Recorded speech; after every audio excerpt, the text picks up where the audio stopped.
పంచాయతీలకు గాను అంసాన్పల్లి గ్రామ పంచాయతీ పైలట్ గ్రామ పంచాయతీగా ఎంపిక కాబడింది. దాంట్లో 169 ఇల్లు శాంక్షన్ అయితే 40 మార్కింగ్ చేయడం జరిగింది. 94 రద్దు చేయుటకు కలెక్టర్ గారికి నివేదించడం జరిగింది.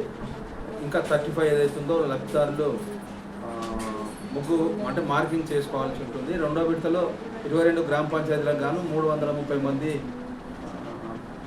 గుడిసెలు మరియు రేకుల ఇల్లు ఉన్న వాళ్ళని సెలెక్షన్ చేసి ఇందిరమ్మ కమిటీల ద్వారా ఇచ్చిన లిస్టును మేము గెస్టెడ్ ఆఫీసర్స్గా వెరిఫై చేసి దాంట్లో 330 సెలెక్షన్ చేసి గౌరవ జిల్లా కలెక్టర్ గారికి పంపించడం జరిగింది.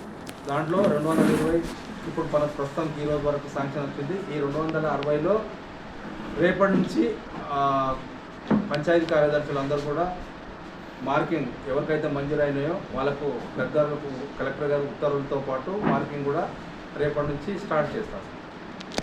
ఇందలవాయి మండలానికి రెండో విడత ఇందిరమ్మ ఇళ్ళ పథకంలో 260 మంజూరైనాయి.